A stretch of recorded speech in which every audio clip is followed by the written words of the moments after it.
사순절 기간 금요기도의 시간에 십자가를 묵상하면서 오늘 또 한번 예수님의 십자가를 보고자 하는 것입니다. 성경은 두 종류의 십자가를 말하고 있습니다. 예수님의 십자가와 우리가 져야 할 자기 십자가입니다.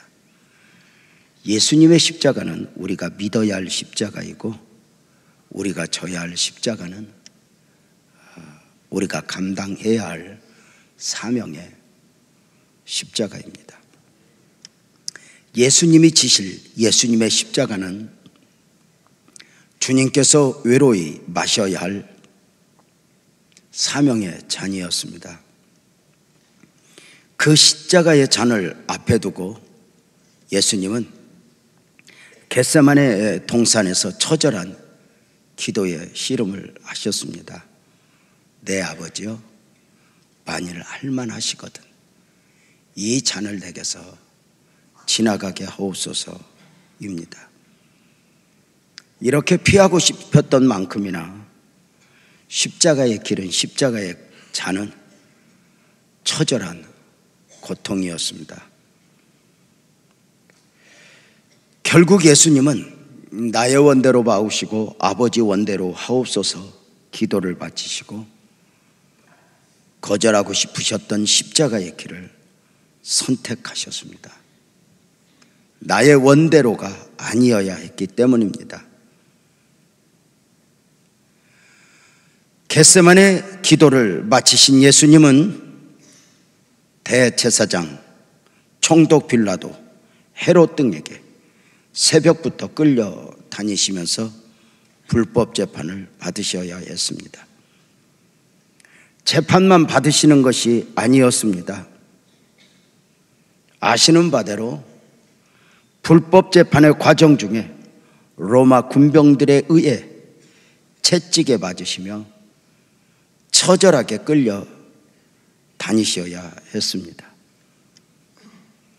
우리 예수님은 아무것도 할 수 없는 것처럼 때리면 맞고, 끌고 가면 끌려가며, 침뱉으면 침뱉음을 당하고, 머리에 가시관을 씌우면 그대로 쓰심 가운데 십자가의 길을 걸으셨습니다. 이런 모진 고초를 당하시는 가운데 우리 예수님은 빌라도의 손을 통해 십자가의 사형이 언도되면서 십자가에 못 박히도록 로마 군병들에게 넘겨졌습니다. 이제 우리 예수님은 친히 자기 십자가라 이름 지어진 십자가를 지고 해골이라 하는 골고다에까지 올라가셔야 했습니다. 그리고 그곳 골고다에서 우리 예수님은 오셨던 목적 그대로 십자가에 못 박혀 죽으시는 것입니다. 당시 십자가에 사형시킬 죄수를 형장으로 데리고 갈 때 로마법에 두 가지 원칙이 있었다 합니다. 하나는 할 수 있거든 먼 거리를 돌고 돌아와 형장에 이르게 하니 사람들로 하여금 구경거리가 되게 하고 경각심을 갖게 하기 위함이었습니다. 우리가 성지순례를 가면 비아돌로로사라고 하는 그 십자가의 길이 얼마나 이렇게 돌고 돌아 이렇게 가셨는가를 잘 알 수 있습니다. 또 하나의 원칙은 사형수가 달리게 될 그 십자가를 재판장에서 골고다까지 직접 메고 올라가게 하는 것입니다. 너 사형이야 하면 며칠 있다가가 아니라 당장 그 사형이 집행되는데, 그 사형이 언도된 그 재판정에서 십자가를 메고 골고다에까지 가는 것입니다. 이 원리에 의해 예수님은 자기의 십자가를 지고서 골고다라 하는 곳에 가셔야 했던 것입니다. 이러한 로마 법칙들을 잘 알고 계신 예수님이 주신 말씀이 있으니 마태복음 16장 24절입니다. 예수께서 제자들에게 이르시되 누구든지 나를 따라오려거든 자기를 부인하고 자기 십자가를 지고 나를 따를 것이라 하셨습니다. 사람마다 각기 자기가 져야 하는 십자가가 있습니다. 그 십자가는 스스로에게 주어진 고난의 십자가일 수 있고 또는 맡겨진 사명의 십자가일 수도 있습니다. 십자가의 은혜를 모르는 그리스도인의 삶은 온전한 그리스도인의 삶이 아닙니다. 십자가 없는 사명 또한 온전한 사명이 아니듯이 말입니다. 사람들은 할 수 있거든 십자가를 벗어버리고자 하지만 성경은 그 십자가를 지라는 것입니다. 자기 십자가를 지고 형장으로 가야 하는 그 십자가의 길에 또 하나의 예외가 있습니다. 자기 십자가를 지고 골고다에까지 가야 할 사형수가 너무 지쳐 있거나 몸에 이상으로 메고 갈 형편이 안 되면 가족 중에, 친구 중에, 이웃 중에 그 십자가를 대신 지고 갈 수 있다는 것이니 죽어가는 사형수에 대한 마지막 배려라 할 수 있습니다. 지난밤 밤이 맞도록 그 땀이 피가 되도록 처절한 기도의 씨름을 하셨던 우리 예수님, 새벽부터 이리저리 끌려다니며 6번의 불법 재판을 받으셔야 했던 우리 예수님, 그 과정 중에 모진 채찍을 맞으셨을 뿐만 아니라 머리에 가시관을 쓰셔야 했던 우리 예수님, 채찍질과 가시관으로 인해 피를 흘리신 예수님은 탈진하여 기진맥진하셨을 것이고 그 가운데 자기가 져야 할 십자가를 지고 할 수 있거든 먼 거리를 돌고 돌아 골고다에 오르셔야 했으니 감당하기 쉽지 않았을 것입니다. 물론 예수님은 바다를 잔잔케 하시는 그분입니다. 물론 예수님은 죽은 자를 살리시는 분입니다. 물론 예수님은 하늘의 12형제 되는 천군 천사를 불러 호령할 수 있는 분입니다. 그럼에도 아무것도 할 수 없는 것처럼 때리면 맞고 끌고 가면 끌려가고 침뱉으면 침뱉음을 당하고 십자가에 달면 달리셨다. 십자가는 절대로 능력으로 지는 게 아닙니다. 십자가는 재주로 지는 것이 아닙니다. 예수님이 가장 약한 가운데 그 처절한 십자가를 지셔야 했던 이유는 십자가를 지신 예수님이 바로 나여야 했기 때문입니다. 예수님이 예수님으로 골고다에 가신 것이 아니라 예수님이 나로 온 인류의 죄를 지고 세례 요한이 보았던 대로 보라 세상 죄를 지고 가는 하나님의 어린 양이로다 하셨던 그 외쳤던 그 모습 그대로 십자가를 지고 가시는 그 예수님은 온 인류의 죄를, 세례 요한의 죄를, 저와 여러분의 죄를 지고 가시는 것이어야 했기 때문입니다. 사실 빌라도가 죄 없다 선언했듯 예수님은 죄가 없으셨으니 십자가를 지셔야 할 이유는 없었습니다. 그럼에도 변명하지 않으시고 거절하지 않으시고 최선을 다해 십자가를 지셨으니 이사야서 53장 7절에서 이사야 선지자는 말합니다. 그가 곤욕을 당하여 괴로울 때도 그의 입을 열지 아니하였으며 마치 도수장으로 끌려가는 어린 양과 털 깎는 자 앞에서 잠잠한 양같이 그의 입을 열지 아니하였도다. 그의 입을 열지 아니하였도다. 그의 입을 열지 아니하였도다. 불법 재판 앞에서 너는 죄인이야 낙인이 찍힐 때에 예수님이 그들에게 변명할 수 없어서 입을 열지 않았을까? 십자가를 품고 십자가를 지는 원리는 바로 그 처음이 입을 열지 아니하였으며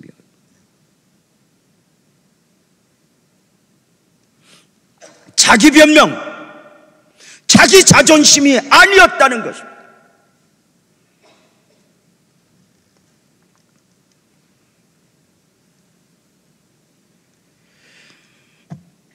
예수님이 지신 십자가의 길에 대하여 전성은 이렇게 이야기합니다.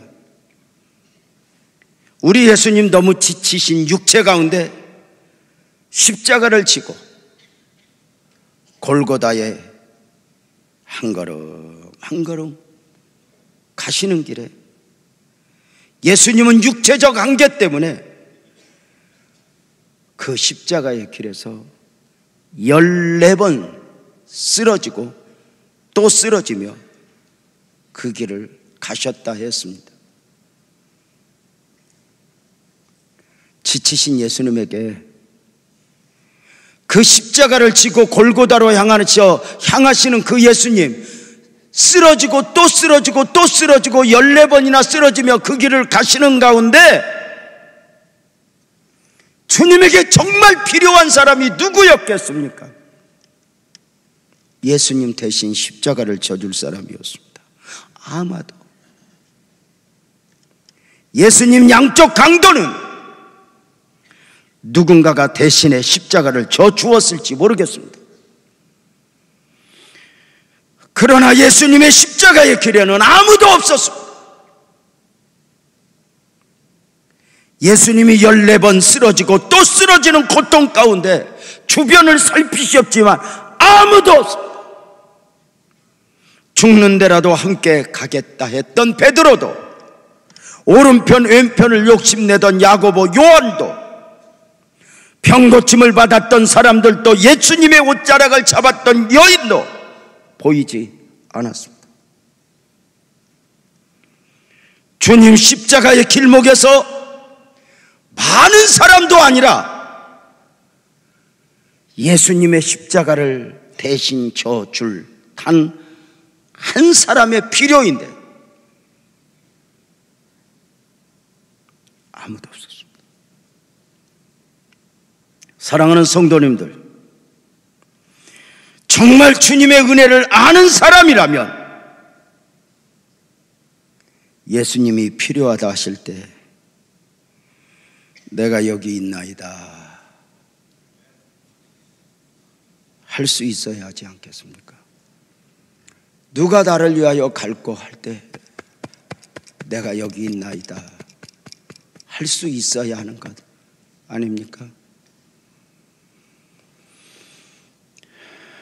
찬송가 147장 잘 아시죠? 거기너 있었는가 질문과 함께 불리워지는 노래인데요.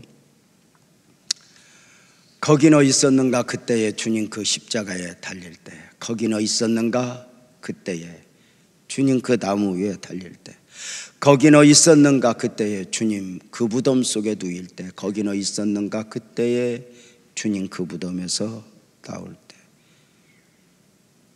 때로 그 일로 나는 떨려 거기 너 있었는가 그때. 영광의 자리가 아니라 과연 누가 나를 위해 갈고 할 때 내가 여기 있나이다. 주여 나를 보내소서 나를 쓰소서 내가 원하는 길이 아닙니다. 내가 갈 수 있어서 가는 길이 아닙니다.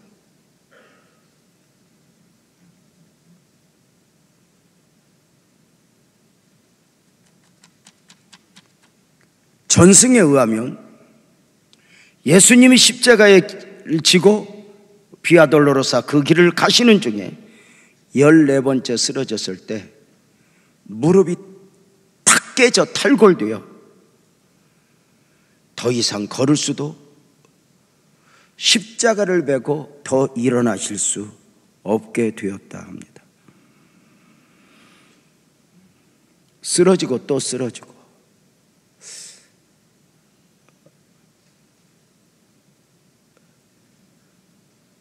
그 성가대가 그 부르는 노래 중에 쓰러지고 쓰러지고 하는 게 있는데, 쓰러지고 쓰러지다 무릎이 탈골되어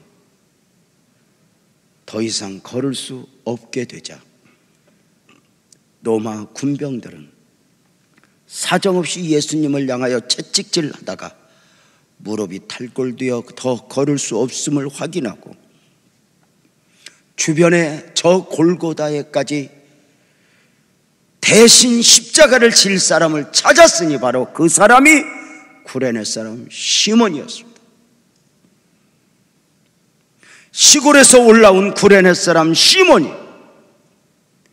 그 십자가를 지게 된 것이니 마가복음 15장 21절이 그렇게 말해주고 있습니다. 마침 알렉산더와 루포의 아버지인 구레네 사람 시몬이 시골로부터 와서 지나가는데 시골 사람이 강조되고 있습니다.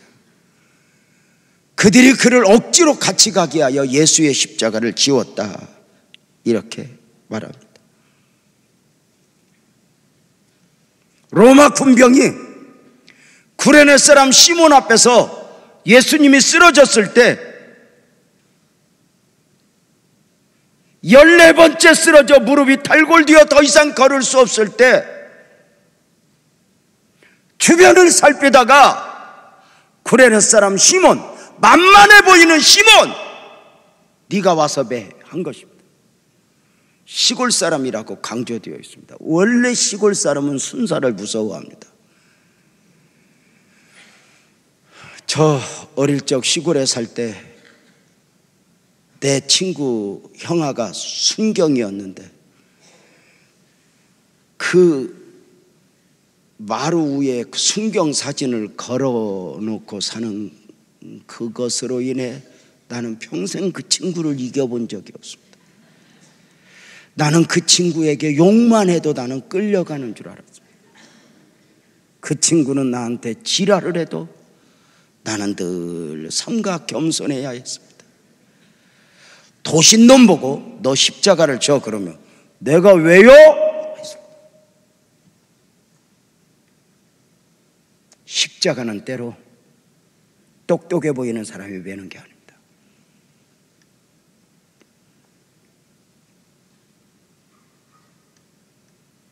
만만해 보이고 바보 같고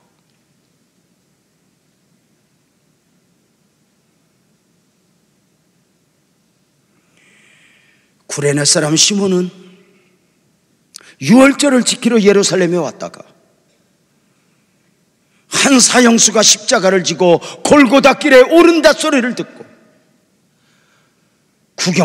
다른 구경꾼들과 함께 십자가를 지게 된 것이 구경하고 있는데 예수님이 자기 앞에서 14번째 쓰러진 것입니다. 선택의 여지 없이 억지로 십자가를 졌다고 성경은 말하고 있습니다. 자원함으로가 아니라 억지로입니다.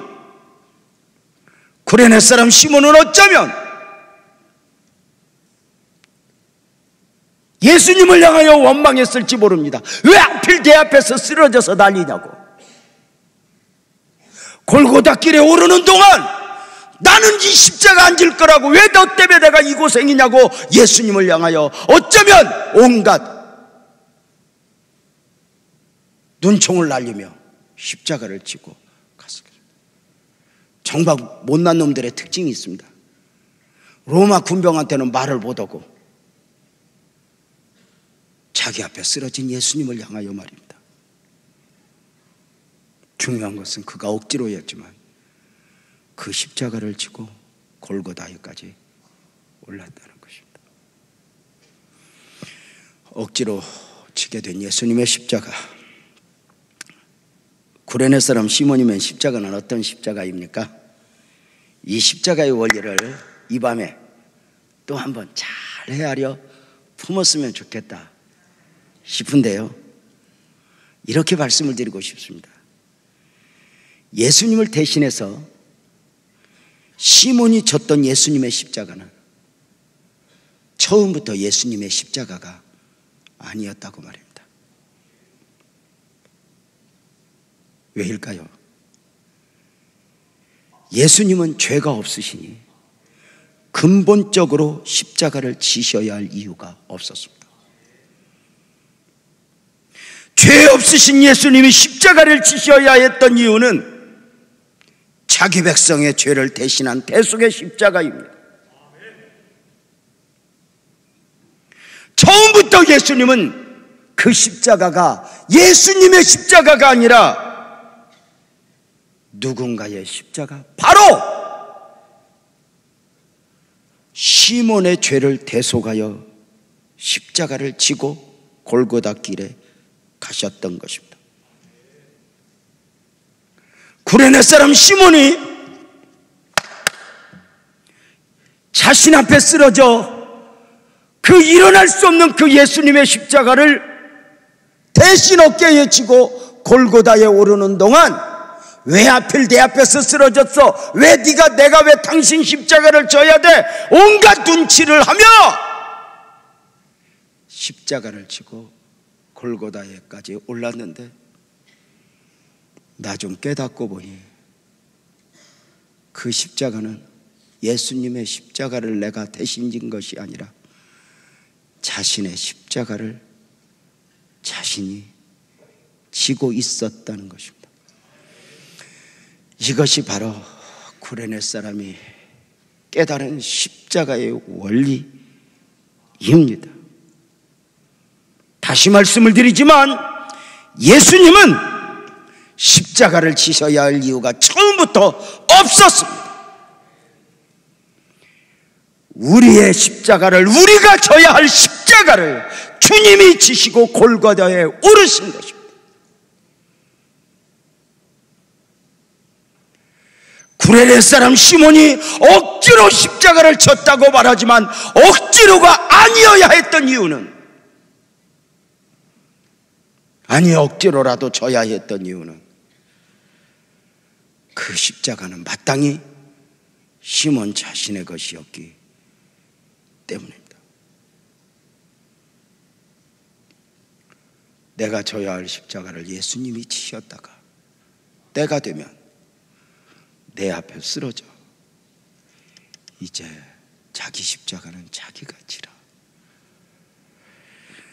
하심의 원리이니 골고다 길의 구레네 사람 시몬만이 아니라 모든 십자가가 그러하니, 그것이 고난이든 고난의 십자가이든 바울의 가시처럼 말입니다. 사명의 십자가이든 내가 억지로라도 져야 하는 이유는 그 십자가가 바로 내 것이니까. 나중에 하늘나라에 가면 천사가 두 가지 질문을 할 것이라고 말을 합니다. 하나는 너는 너에게 주어진 고난을 얼마나 잘 감당하다 왔노? 하는 질문입니다. 몸의 장애 또는 가정의 아픔, 자녀의 장애, 이런 많은 그 고난을, 너에게 맡긴 고난을 너는 어떻게 감당하다 왔노? 또 하나, 내가 너에게 물질의 여유, 건강의 여유, 시간의 여유, 달란트의 여유를 주면서 너에게 사명을 함께 지웠는데 너는 그 사명을 어떻게 잘 감당하다 왔노? 라고 묻는 겁니다. 양팔 저울로 다르면 고난으로 사명으로 졌던 십자가의 무게가 같을 것이라고. 때로는 내가 예수를 믿고 처절한 가난 또는 어떤 남편의 핍박 또는 어떤 가정의 장애우 이런 많은 아픔들을 가지고 살 때 도대체 나는 뭐야 하지만 그것 자체로 가치가 있다고 또 한 번 우리에게 깨닫게 하는 바입니다.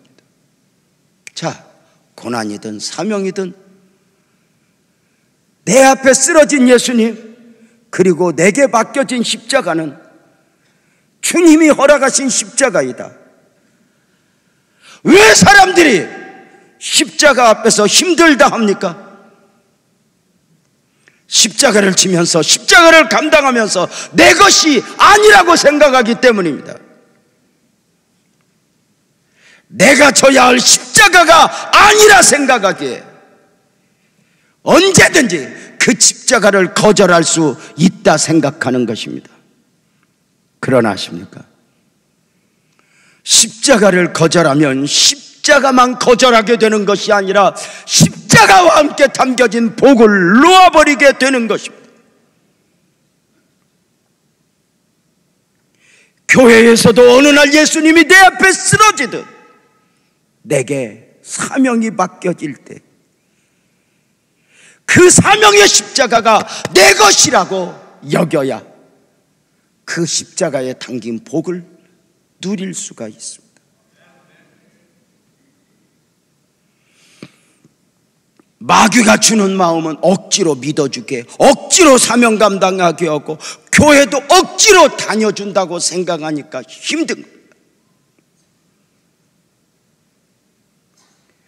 십자가를 억지로 졌다 싶으면 내 것이 아닌데 억지로 진다 싶으면 원망 불평 가운데 십자가를 지게 됩니다. 십자가가 버겁다고 십자가를 벗어버리면 십자가에 담긴 복을 누릴 수가 없습니다. 오늘 신앙의 문제는 많은 성도들이 십자가 없이 신앙생활 하려는 데 있습니다. 조금만 힘들면 못 견딥니다. 조금만 자존심이 상하면 아주 막 안 하랍니다.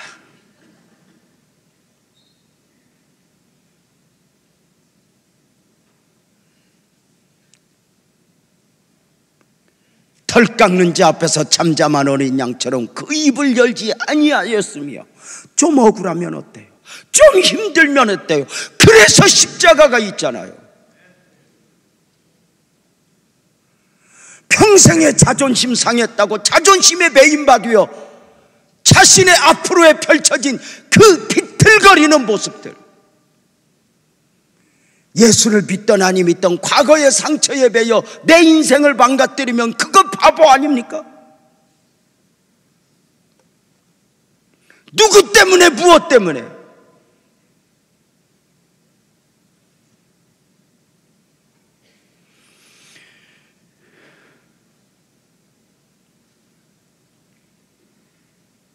어느 날부터인가 십자가는 그만두고 자기 소견에 옳은 대로의 신앙생활을 합니다. 십자가는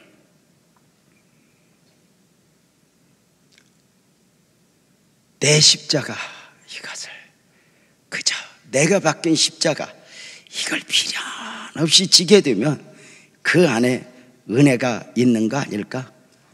사랑하는 여러분,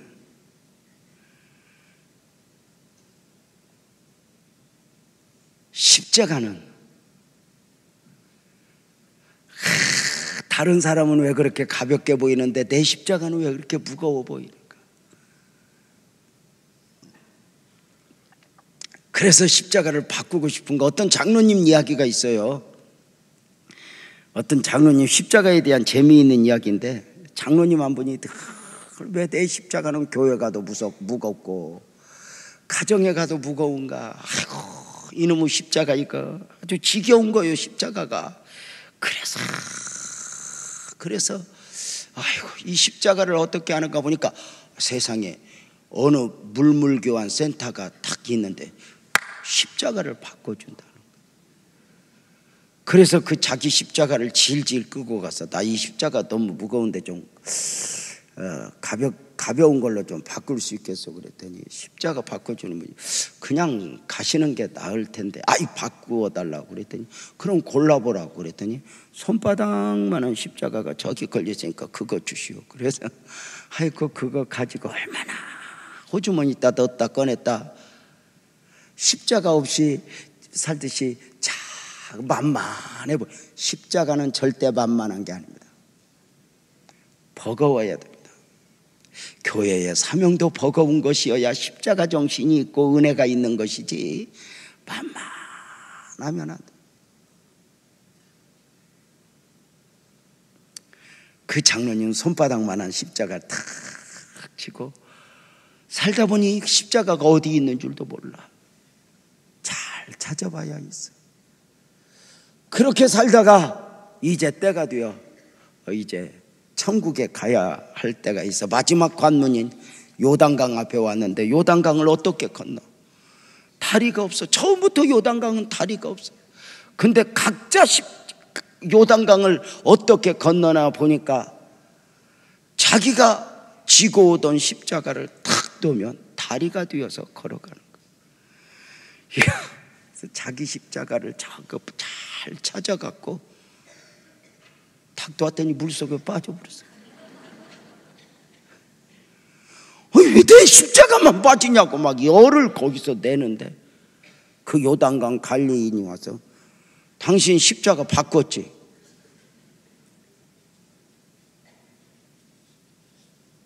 가서 그곳에 가서 처음부터 메고 오라고. 다시. 웃기는 이야기 같지만 십자가 앞에서 도망해봤자 저는 그래요.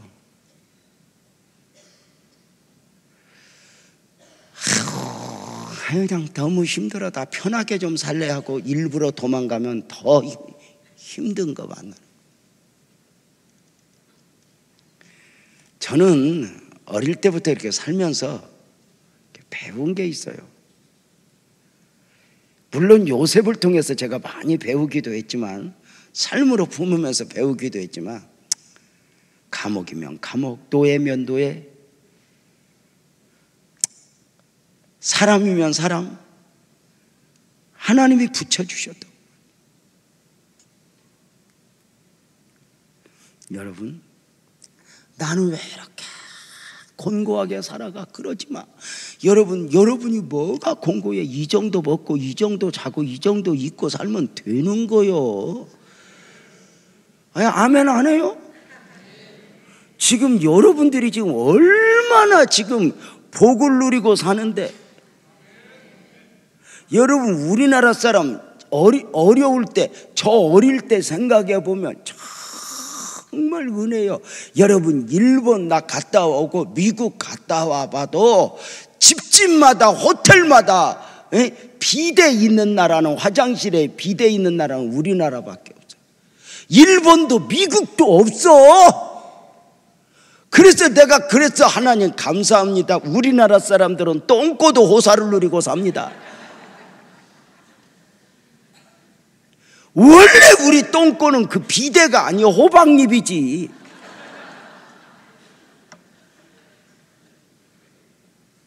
호박잎 따서 그냥 싹 처리하고, 그 다음에는 이제 초등학교 국어책 그거 찢어서 해결하면 거기에 옛날 인쇄물은 묻어놔. 또 다 그러고 살았어. 지금 나는 왜 이렇게 공고해? 여러분, 왜 이 십자가가 내 것이 아닌데, 아니 내가 좋아서 만난 신랑도 왜 내 것이 아니라고 그래?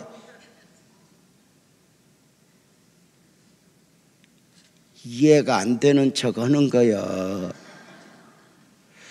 십자가 나는 마음에 드냐 안 드냐가 아니오.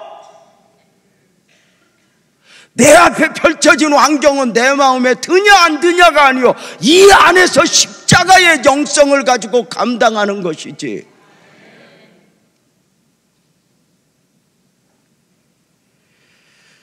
십자가는 고난의 십자가여도 사명의 십자가여도 억지로라도 지는데 그 정신이 바로 뭐냐면 이거 내 거야, 이거야, 내 거. 바울의 가시, 이거 내 거야 해야 이걸 감당하지.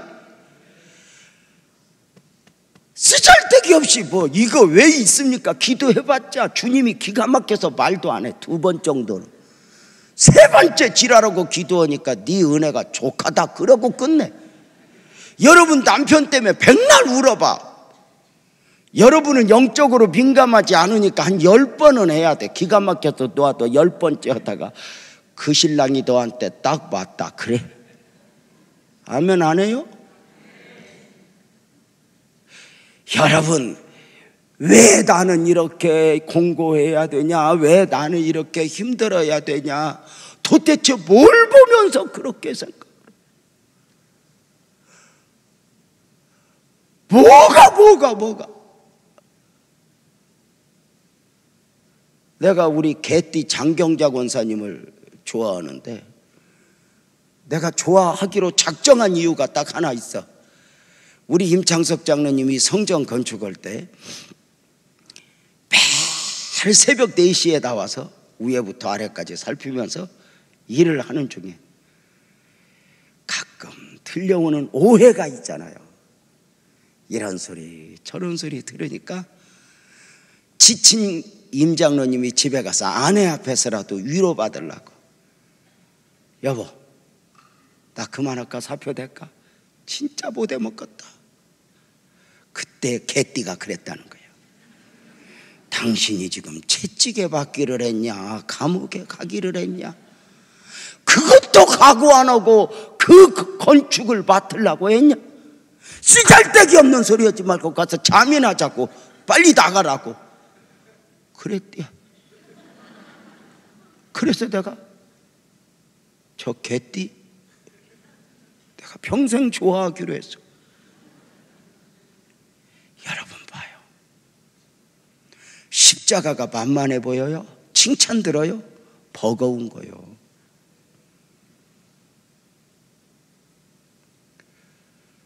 목회 제 30년 했어요. 이 30년 고비가 이게 깔딱고개다 뭐 얼마나 힘이 든지.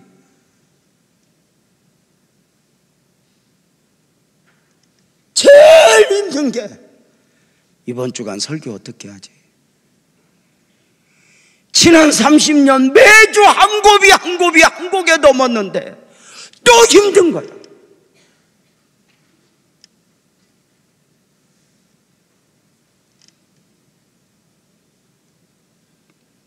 예수님이 할 수 있거든. 이 잔이 댁에서 지나가기를 원합니다. 십자가는 예수님도 버거운 거예요. 예수님이 십자가 위에 영광을 몰라? 십자가 위에 부활을 몰라? 알아! 아는데 버거운 거예요. 십자가 앞에서는 도망가고 싶고 피하고 싶고 가야 할 길인 줄 알면서.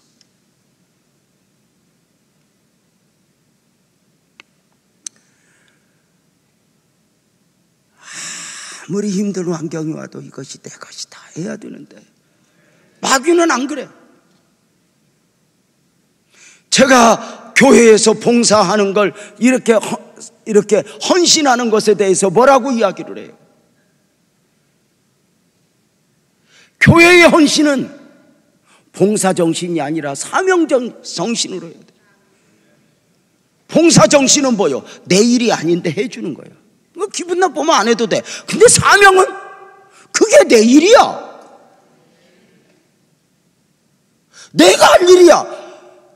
내가 안 해도 되는 걸 하는 게 아니라 내가 해야 할 일을 하는 거야. 이래야 이게 복이 있는 거단 말이야. 어떤 사명을 감당하든지 신경질 난다고 아이씨 안 하면 되지 막 시벌시벌하고 그러고 가고.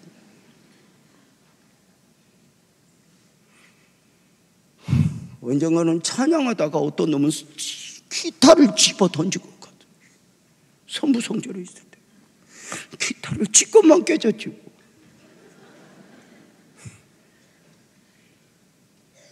사람이 그래. 근데 그걸 또 내려놓고 또 내려놓고, 남편이 십자가야. 살고 싶어서 사는 게 아니야. 또 살아야지. 또 살아야지. 이게 얼마나, 나도 우리 아내하고 살고 싶어서 사는 게 아니야. 아니 웃을 일이 아니요. 뭐가 그렇게 살고 싶어. 또 참고 또 참고. 이거 지는 또 지가 참었디야. 저울로 다뤄볼까 김여신? 사람이 이지라라고 살아.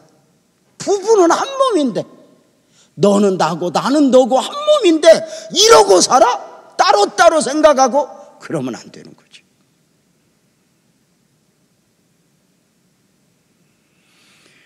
내 것이다 해야 이 안에 복이 보여. 근데 내 것이 아니야. 여러분, 신랑도 이거, 여러분이 자식은 내 자식이야 그러잖아. 신랑은 잘못 왔어, 제대로 왔어? 원래는 장동건이가 와야 되는데.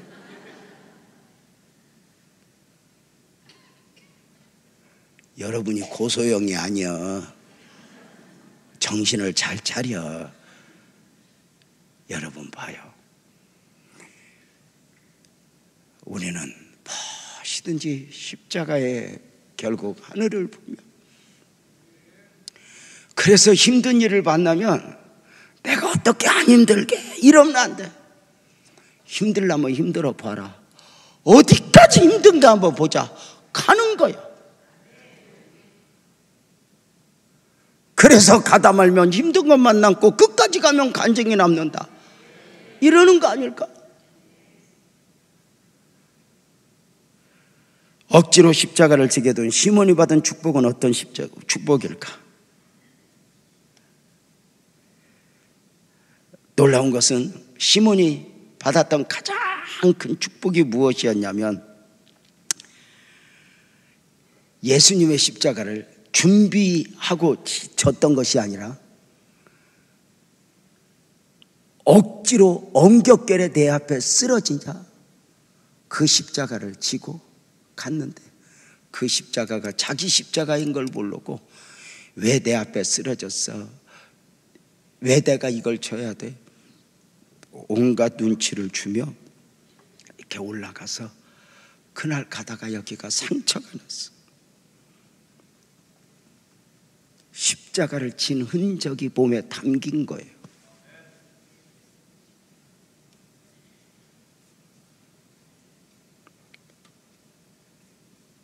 놀랍게도 시몬은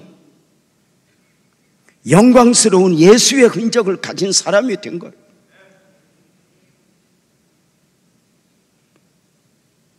여러분, 예수님 때문에 혹시 손해 보셨어요? 예수님 때문에 혹시 억울해 보셨어요?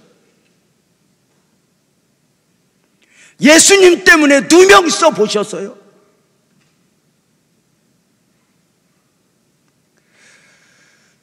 우리 교회에 한 번씩 오셨던 조현석 장로님, 지금 목사가 되었죠. 그분이 장로님일 때 헌금을 참 많이 했어요. 정말 아낌없이 헌금을 했어요. 그 조현석 장로하고 그 친구하고 함께 서울 강남에서 식사를 하는데, 서로 이렇게 헌금한 이야기를 서로에게, 목사님, 이 장로님이 하는데, 그때 당시에 그 한 해의 헌금을 거의 한 5억을 했더라고요. 그러면서 이제 그 서로가 겸손해야 하는 그 과정을 이야기하는 거 쭉, 제가 그 과정을 해마다 그렇게 헌금만 하다가 결국은 나중에 조현석 장로가 부도가 났어요. 많이 힘들어졌어요. 제가 위로하려고 이렇게 말했어요. 장로님, 작년에 했던 헌금만 안 했으면 장로님 부도 막을 수 있었는데, 그랬더니 빙긋이 웃으면서 이렇게 말해. 목사님, 있을 때 헌금했으니 복이지 지금은 못 오잖아. 저것이 믿음이구나. 내가 드렸던 거 가지고 미련을 가지며 그것만 안 드렸으면 내가 빌딩을 샀는데 뭐 이런 게 아니라 있을 때 드렸으니 내가 복이잖아. 이렇게 말하더라고요. 여러분, 예수의 흔적을 가졌대요. 바울이 나중에 이렇게 이야기했던 거 알아요? 갈라디아서 6장 17절이죠. 이후로는 누구든지 나를 괴롭게 하지 말라. 내가 내 몸에 예수의 흔적을 지니고 있다. 이거 좀 나중에 설명을 할게요. 좀 더 있다가. 구레네 사람 시몬은 억지로 십자가를 지게 되면서 구원 사역의 동참자가 되었죠. 놀랍게도 구레네 사람 시몬은 골고다에 올라 예수님의 십자가에 가장 가까이서 예수님 처절하게 죽어가는 모습을 목도하였고, 예수님의 마지막 말씀 가상칠언을 가장 가까운 데서 신음소리와 함께 들었고, 십자가에서 뚝뚝 떨어지는 핏방울이 주는 구원의 은혜를 온몸으로 받았고, 예수님의 복음을 눈으로 보았고 귀로 들었고 손으로 만진 바가 되었던 것입니다. 이만큼의 은혜를 누가 누릴 수 있겠어요?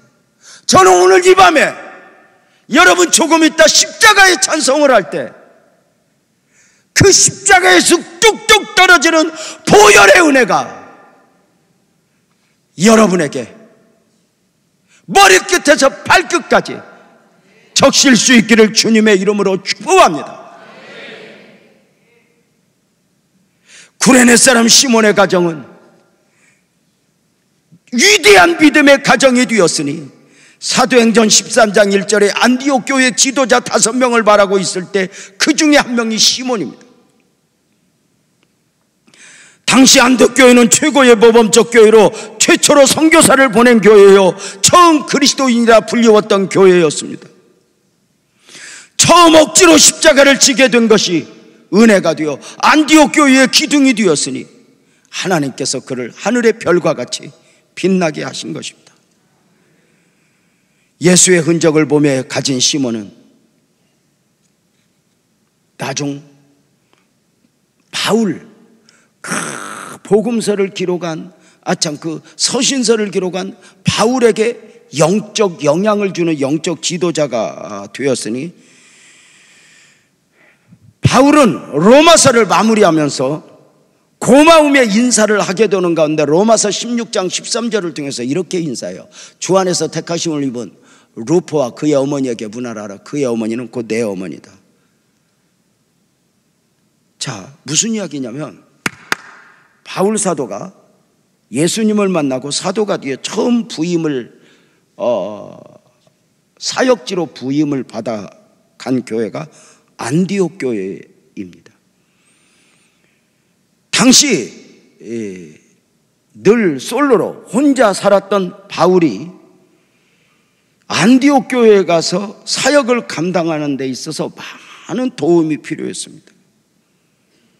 이때 바울에게 영육간의 도움을 주었던 사람이 시몬이었고, 그 시몬의 집에서 어쩌면 하숙을 했든지 구레네 사람 시몬의 아내는 바울에게 영적 어머니로 불리우게 된 것입니다. 바울이 누구에게 어머니라 이런 말 하지 않습니다. 바울이 디모데 외에 누구 보고 아들이라고 말하지 않는 거죠. 영적 관계.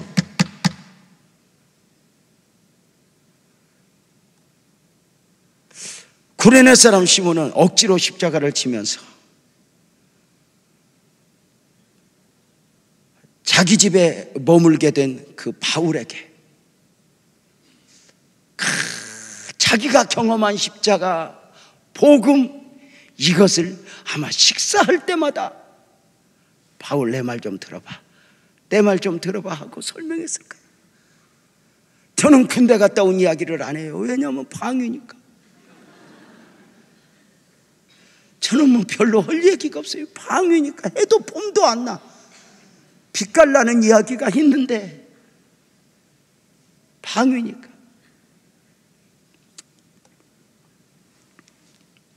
그때 군대를 갈걸.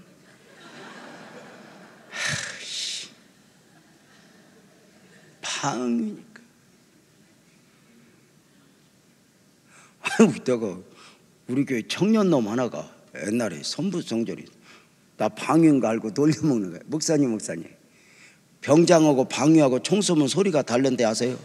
뭐가 달라? 이 자식아 총 쏘면 똑같이. 그때 아니에요. 병장이 총 쏘면 빵빵 이렇게 나가는데요, 방위가 총 쏘면 방이야 이렇게 나가요. 군대 갔다 온 사람은 자기가 했던 이야기 끊임없이 10번이고 20번이고 이렇게. 여자들이 아무리 힘들어도 상관없습니다. 왜냐하면 제가 경험한 이야기니까. 더 듣기 싫은 소리는 군대에서 축구한 이야기입니다. 하고 또 하고 또 하고. 여자들은 애기 난 이야기를 합니다. 내가 경험한 이야기. 바울 사도가 루포에 시몬의 집에 있을 때, 아마도 은혜를 나눌 때 적어도 바울 사도 앞에서 은혜로 더 말을 많이 한 사람은 구레네 사람 시몬이었을 거예요. 어떤 은혜? 그 십자가의 핏방울이 쏟아졌던 은혜.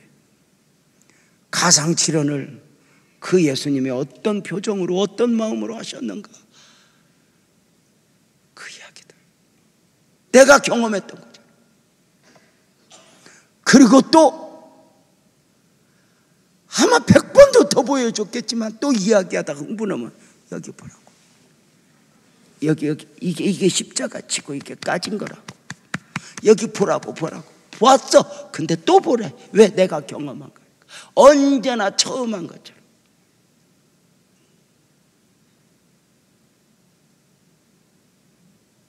나중에 바울 사도가 이 구레네 사람의 자랑, 이것이 영적 영향을 받으면서 내가 예수의 흔적을 가져노라 이렇게.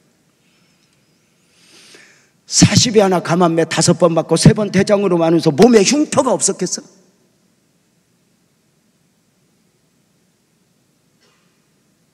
온몸이 상하고 찢겼을 때, 그 십자가의 길을 갈 때 여러분, 그 사명을 감당하면 아무 일이 없다고 누가 말해요?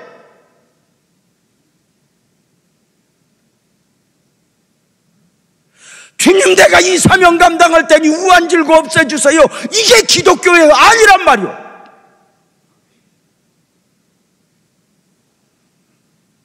바울 사도가 어쩌면 구레네 사람 시몬이 부러웠을 거야. 시몬 장로님이. 왜? 그는 예수의 흔적을 가졌거든.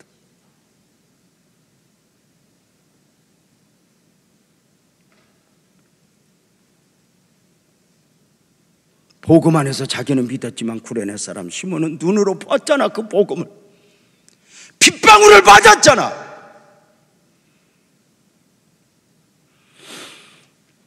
나도 예수의 흔적을 가졌노라. 우리 교회 지난 30년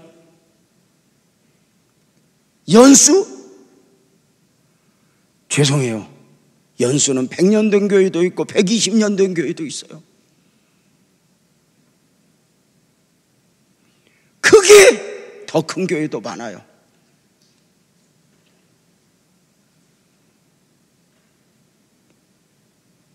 우리 교회 지난 30년이 감동인 것은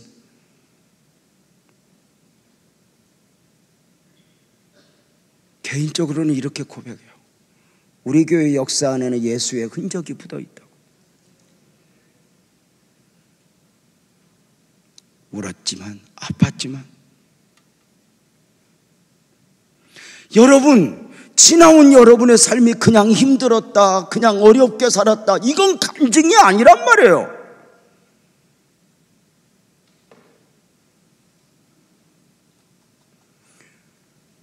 어려웠지만 힘들었지만 나는 가리라.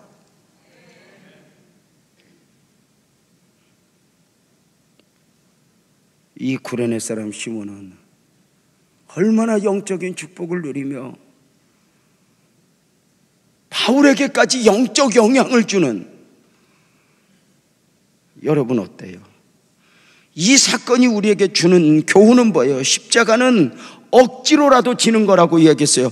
철로역정의 저자 썬다싱은 그렇게 말했어요. 십자가 안에는 복이 숨어 있다고 말이에요. 십자가를 거절하면 복을 거절하는 것이라고 말이죠. 주님의 복은 십자가와 함께 오는 것이지 십자가 없이가 아니란 말이에요. 물론 십자가는 자원함으로 져야 돼요. 근데 억지로라도 져야 하는 이유가 뭐예요? 그 십자가에 복이 담겨 있다고 믿는 거예요. 그냥 감당되어지는 게 아니죠.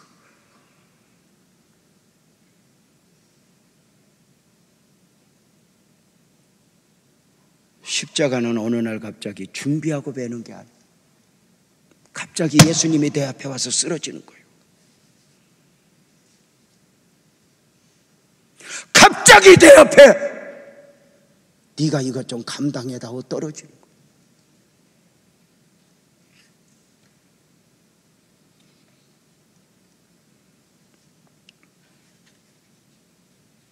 내가 준비해서 실력 아니요.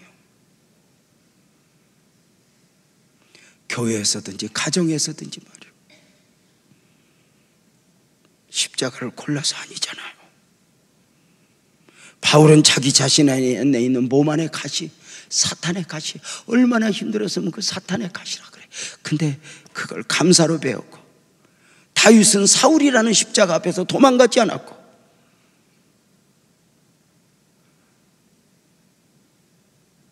바울은 자신 안에 있는 가시 감당했고,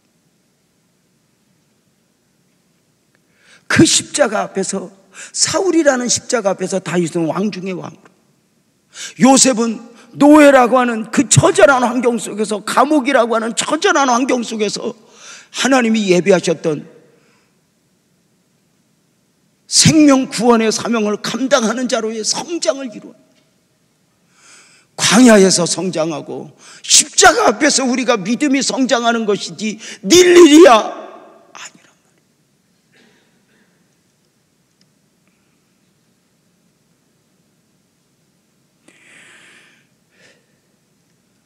우리 아멘 한번 크게 합시다. 주님이 내 앞에 쓰러져 나로 하여금 십자가를 지게 하셨다면 아멘 크게 합시다.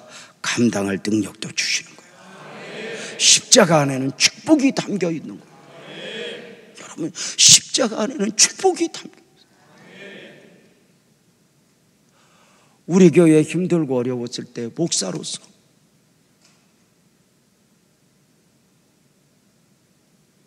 순간 더 좋은 선택의 여지 앞에 도망가고자 하는 마음도 있었지만 그걸 이겨내고 인내하면서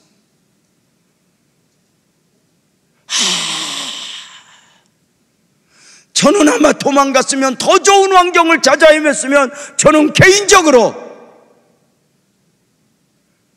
남이 보기에는 초족지열이지만 이만큼 성장의 은혜를 입지 못했을 거예요. 십자가는 매다 보면 상처가 나는 거요. 십자가를 매다 보면 온갖 침도 뱉고 억울한 소리 듣는 거요.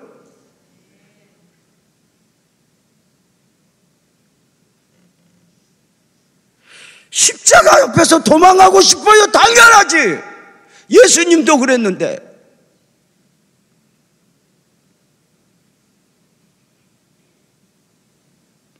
그러나 그 십자가가 누구 것이 아니에요. 내 것이라는 거예요. 내 것이니까 주님이 주었다. 환경이든지 사명이든지 고난이든지 그 어떤 억울함이든지 내게 필요하니까 주었다고 믿고 일단 감당하면 여기에 복이 담겨 있고 은혜가 담겨 있는 것이지.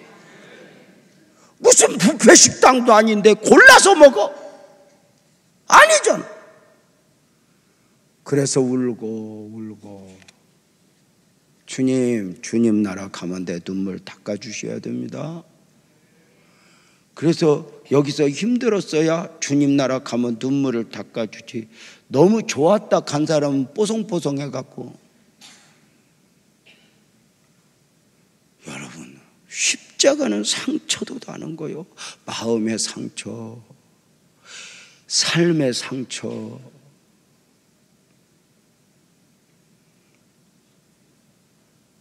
버거운 거예요.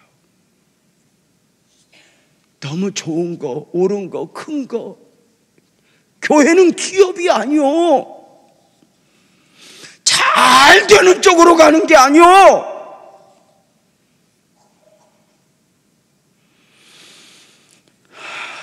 사랑하는 여러분, 십자가를 져야 할 사람들이 지지 못하니 주님이 진 것이고, 그 주님이 우리에게 맡길만 하니 십자가를 맡겼다고 생각하며 내 인생 펼쳐진 지금의 대삶, 주님 내게 왜 고난을 주셨습니까? 고난이겠지만 그게 뭘 고난이요. 두드러 맞기를 했어. 감옥을 갔어. 침뱉음을 당했어. 누구한테 말 몇 마디 듣은 것 같고 평생에 담 쌓고 그렇게 살고 싶소.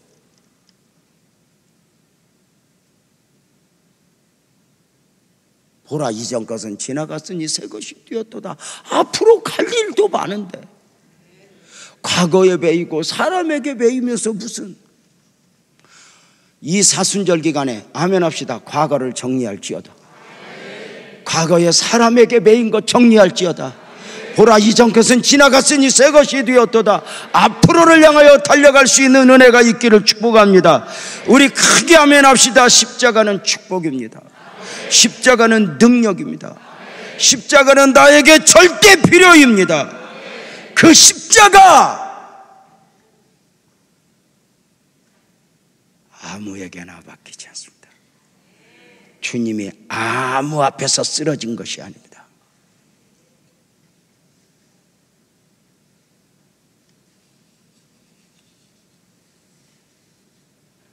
아무에게나 은혜 주는 게 아닙니다.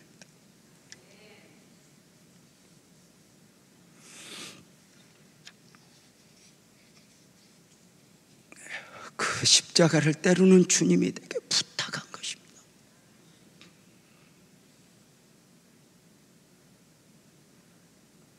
오늘 이 밤 예수님 마음 담고 찬송하지 않을래요? 잠깐 기도.